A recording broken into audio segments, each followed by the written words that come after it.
masayang buhay sa inyong lahat. Today, isi-share ko sa inyo ang mga tourist spots na pinuntahan namin sa Osaka. Siyempre, nag-breakfast muna kami sa park malapit sa castle. Dito kami nag-breakfast. Ito yung mga bread nila.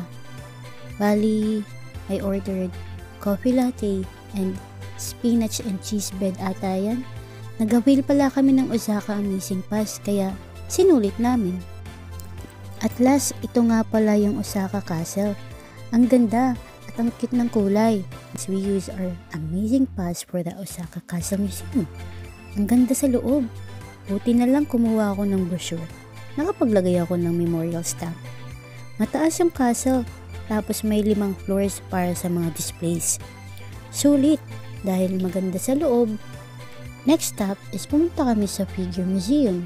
Binigyan kami ng token para dito sa gacha for a souvenir. And I like Godzilla, so ayun yung pinili ko. Ang cute kaya, libre pa. Ang ganda sa loob. Last for this area ay ang Gozabune. Nag-riverboat kami. Bago kami lumipat sa next area, kumain muna kami ng pagkain ni Doraemon.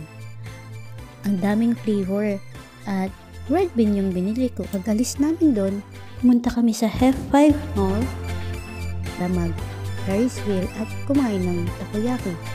So first is kumain muna nga kami ng takoyaki dito sa takoyaki market. After that, lipat na kami para mag-Ferris wheel. Ang cute ng color, red. At ang taas din niya, kaya nakakatuwa naman yung ride namin. Ito yung view sa taas, pinakatuktok yan. For our last stop for this day, bumalik kami sa Dotonbori for a river cruise. Siyempre, ayun, ginaw na ginaw ulit. Mahaba rin, mga 15 to 20 minutes rin ata yun. Makikita nyo yung billboard ng Glico, yung tallest donkey dito. And kahit malamig, again, good experience. At syempre, libre. Gamit na gamit talaga namin yung Amazing Pass.